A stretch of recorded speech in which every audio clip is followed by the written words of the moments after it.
নমস্কাৰ বন্ধুসকল, আপোনালোকে বহুত দিনৰ পৰা এটা ফোনৰ বাবে অপেক্ষা কৰি আছিল, OnePlus Nord 6। গুগলত এতিয়া এইটোৱে আটাইতকৈ বেছি ট্ৰেণ্ডিং টপিক। প্ৰশ্ন হ'ল, এই ফোনটোৱে সঁচাকৈ আপোনাৰ পইচাৰ মূল্য দিবনে, নে ই কেৱল এটা হাইপ? আজিৰ এই স্পেচিয়েল ৰিভিউ ভিডিঅ'ত আমি ইয়াৰ প্ৰতিটো সৰু বৰ কথা আলোচনা কৰিম। যদি আপুনি 2026 চনত এটা প্ৰিমিয়াম ফোন লোৱাৰ কথা ভাবিছে, তেন্তে এই ভিডিঅ'টো কেৱল আপোনাৰ বাবে। প্ৰথমতে চকু পৰিব ইয়াৰ ডিজাইনত। OnePlus এইবাৰ নৰ্ড সিৰিজক এটা নতুন মাত্ৰা দিছে। হাতত ল'লেই ই একদম প্ৰিমিয়াম ফ্লাগশ্বিপ ফোনৰ দৰে। ইয়াৰ 144 হাৰ্টজ ডিছপ্লেটো ইমান স্মুথ যে আপুনি ছ'চিয়েল মিডিয়া স্ক্ৰল কৰোঁতে বা গেমিং কৰোঁতে এক সুকীয়া আমেজ পাব।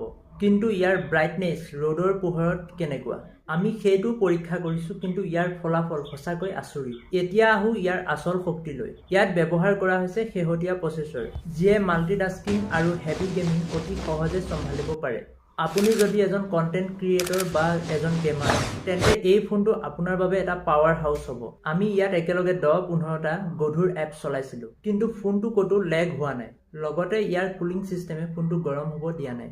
OnePlusৰ কেমেৰাক লৈ বহুতৰে অভিযোগ থাকে, কিন্তু নৰ্ড 6এ সেই ধাৰণা সলনি কৰিব। ইয়াৰ মেইন সেন্সৰটোৱে দিনৰ পোহৰত ইমান ডিটেইল ধৰি ৰাখে যে আপুনি আচৰিত হ'ব।